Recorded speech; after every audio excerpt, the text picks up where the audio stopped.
What's going on, my earthly cousins? I am back with another video. Oh my gosh, so I recorded this video like over, I'll say more than 5 times, less than 10 times, somewhere in that. But I'm back once again with the video for the month of February before February ends, and I just want to come in and chat, let you guys know what's going on with me, as well as what's going on in my mental state at the time of me recording those videos multiple times.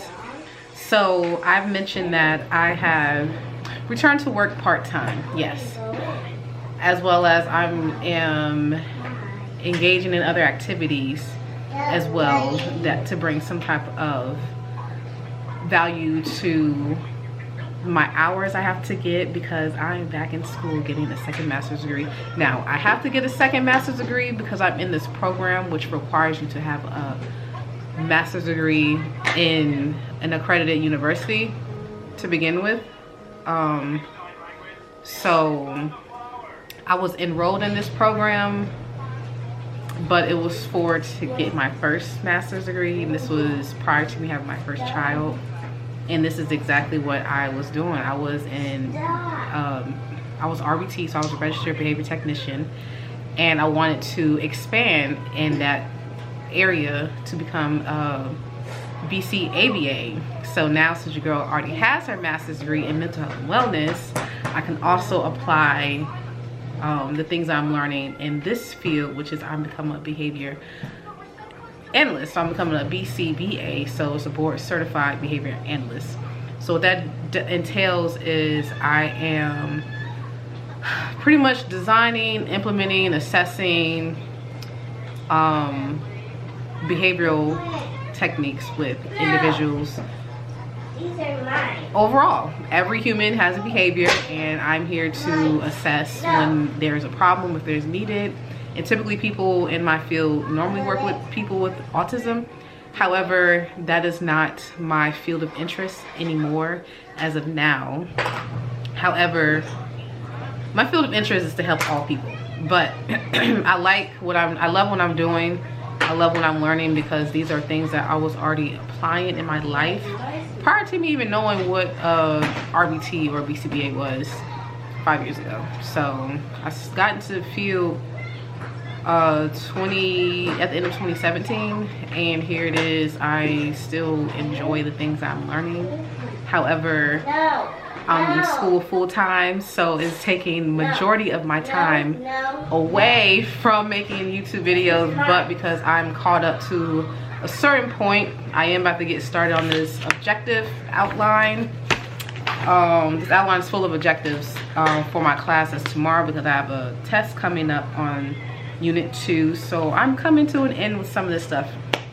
So moving forward, so prior to starting school, I created a business plan that entailed, you know, my love for art, and that is exactly what I'm doing. I'm going to be working with a company in the next 2 months on, you know, I'm teaching them strategies on implementing art into their life. So that is what I'm doing. However, I'm doing it with a design of applied behavior analysis. So that is what I'm going to do, and what I am designing, and all the type of stuff. But I know this is me becoming a BCBA in the process. So, you know, just follow this journey as well. You guys followed motherhood, which is still going, and that is something that is intertwined in this journey as well, because it is very hard, because I'm taking 3 classes, and 2 of those classes are 1 credit courses. However, one of those 1 credit courses feel like my other 3 credit course, which is why it feels like it's full-time. But needless to say, if I was to ever get my PhD, the things that I implemented in my book, I would have to expand more into that, and which is fine. But I want to journal when I'm done with this, before I get to this study guide, as well as the book that I'm reading. I'm reading Untethered Soul. I had this book in my arsenal for a couple years now. a little after I had my first, and I'm just now getting around to it. I was applying myself to read like 1 chapter a day, but reading all these journal articles and textbooks, watching, listening to podcasts, watching YouTube videos about how to implement a design intervention, all this stuff is taking away time. So I would like for me to hurry to get to this today. But what I really want to get to is the things I'm learning. It applies to the laws of the universe, and the laws of the universe is pretty much everything is lawful. Everything doesn't happen for a reason. Things do not happen based upon coincidences, and that's something I always said, and that is something that I've heard someone else say over 10 years ago, and that has stuck with me. So I started to say it because it does make sense. There is something that is causing for someone to behave a certain way, and that is what I'm interested in knowing about a lot of things, and it makes sense why I'm in this program. So with that being said, when I had the stomach flu, the nanovirus a couple weeks ago, you know, I came to the realization that I'm not truly resting. Are you okay? Okay. I'm not truly resting because I can't, because I have 2 babies to take care of. So with that, I'm reading my notes, what I wrote down. With that, so nothing rests, everything is alive. I think we know that, right? But everything is created. No. So everything that is created by the universe. Therefore, the universe is mental, because the creativity starts in the mind, right? So because everything starts in the mind, emotion also starts in the mind as well. So everything. Mama. Yes. Come on. All right. So I said everything is alive, and the universe is creative. The universe has this mental. Is all mental. Because it's mental, the universe can create. And because the universe can create, you know, everything is created through energy. And through energy is pretty much energy in motion. So energy in motion is emotion. Not to say that the universe has emotions and the universe gets sad, the universe gets happy, but we are created from the universe. So therefore, our conscious is aware of the energy that we are indicating internally. So we are able to internalize the energy that's around us, and therefore the output is our emotions of how we react, our behaviors. So the external reality of our subconscious is reinforced. So our subconscious thoughts is reinforced by our emotions, by our behavior. So therefore, I want you guys to think of a child, and think of a child having a tantrum. I see it all the time because I have kids. So think of a child having a tantrum. A child that's having a tantrum, they're so eloped in their emotions, nothing outside of them matters. And that's because of the outside energy that's affecting them internally. So their mental, I feel like, to me, that this is just based on my bias and my opinion now. This has nothing to do with the science part. But children, animals, nature, some elderly, I'm gonna put that up there. Some elderly, some handicapped people, they are the closest thing to nature, like the thing of a thing that's being universal. They are the closest thing that can be connected to the universe, which is, side note, which is why a lot of celebrities like to harness the energy of the innocent. Mama, come here. Disclaimer. That's just my opinion, but yes. However, a child becomes humanistic because of their environment. So as children are evolving into adults, they are pretty much becoming more humanized because of their environment around them.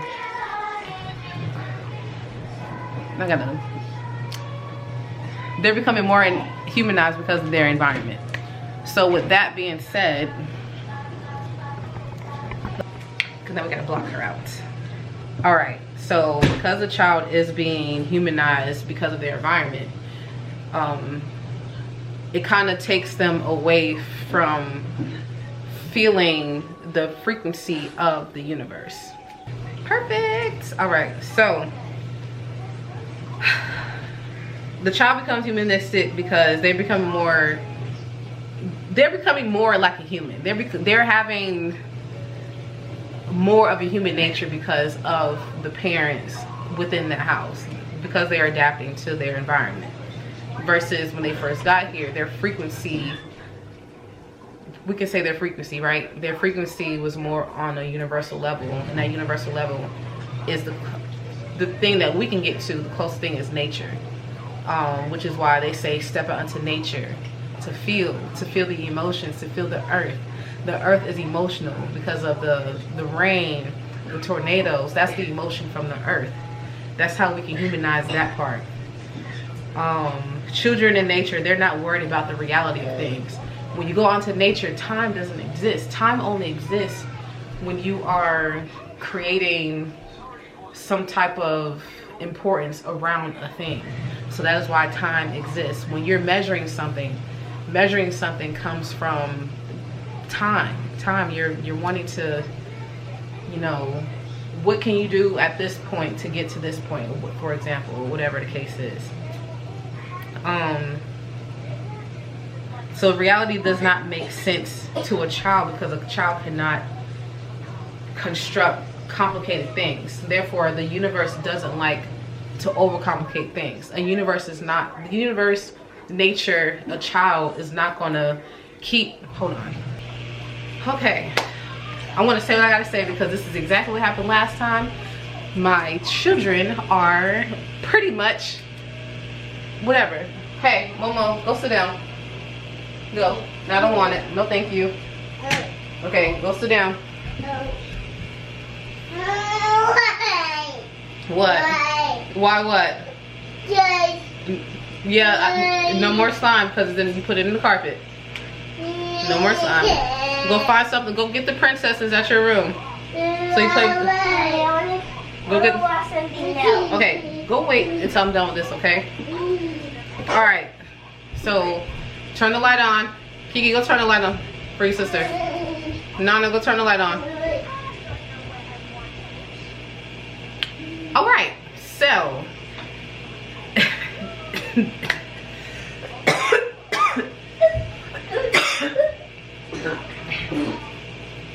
All right, the universe, children, and nature do not like to overcomplicate things. Overcomplicated things comes from a mentalistic mindset, or explanatory fiction is what I like to call it because that's what I'm learning.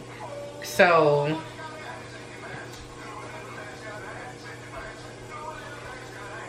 a child can manifest anything based upon creativity.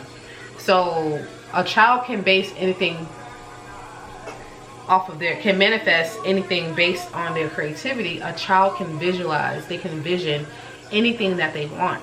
Therefore, that's why they say, you know, whether you read the Bible or whatever other religion that's out there, they tell you to be like a child, because being like a child, you have no worries. You can visualize what it is that you want in the future that's going to help your situation. If you don't like your situation in the present, you know, you can vision, or you can script, you can journal what it is that you want to have in your life to make your life even pleasurable or better than it is of what you're currently experiencing in your reality. And based upon that, the frequency of creativity is all around us.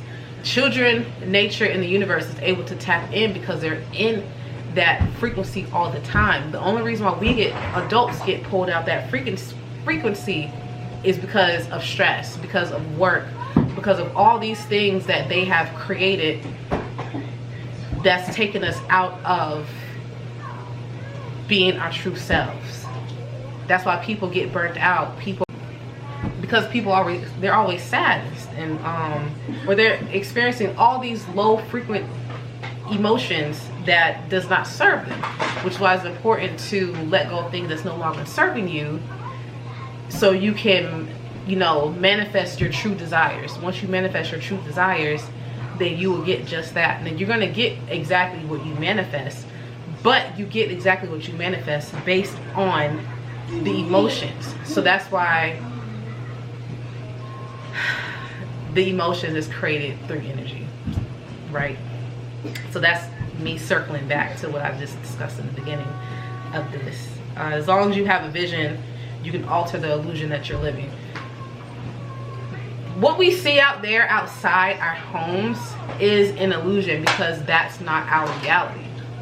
And they're trying to place a specific thing on everybody, which is why certain things do not work for everybody. And we're very understanding of that.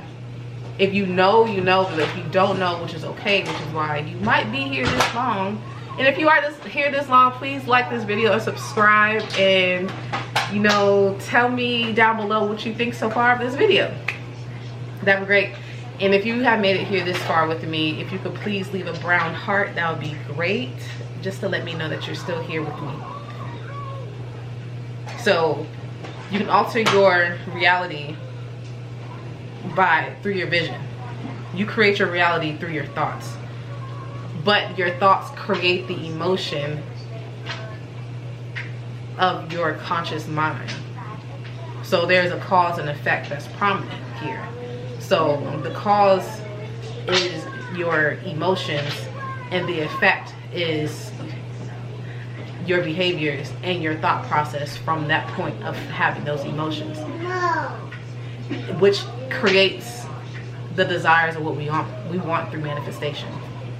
So this is how I'm internalizing what I'm learning in school to this. Now, some people might disagree, but I'm looking at it from more of a universal and spiritual concept versus just applied behavior analysis concept. And pretty much what that entails is I'm just strictly, I can't internalize everybody else's thoughts, but I can internalize mine, because they're my thoughts. And your thoughts is a behavior that can be studied through taking surveys based upon like your mood and stuff like that, which is what I'm doing with that company I'll be working with in a couple of weeks. However, it would have to be replicated. So I'm not gonna talk about that. However, with this, the cause and effect of your emotions, your thoughts create your emotions, and your emotions create your behavior, and within that is manifestation being created. Because if you can envision what it is that you want, let's say that I want a life to where I don't have to work for somebody else, but I want to work for myself, then I can envision that, and I do see that happening, because that is exactly what I'm creating. However, my emotions based upon that is leading me in the direction of me changing my behavior to get to that point, right? So things just don't happen out of nowhere, because things are not created off of coincidences. Things are created by the universal laws. So just like one of the universal laws is attraction. You are what you attract. If you are positive, you will get the things that are positive based upon your perception of positivity in your life, and receiving positivity in life, giving positivity, giving positive attributes to other things or people in your life. So that is the end of this video, and I hope you guys enjoyed. Sorry for the distractions and whatnot, but I'm glad that I got this out of my brain, off my heart, and onto the screen for you guys to enjoy. If you made it this far, please like this video, subscribe, and please give me a brown heart. That'd be grateful. Thank you. Embark on a transformative journey with my comprehensive guide that empowers you to explore the depths of your inner self.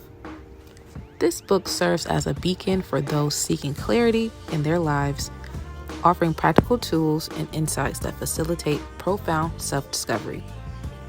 Learn how to identify your values, passions, and purpose, setting the foundation for a fulfilling life. Self-improvement is an ongoing journey that requires commitment and resilience.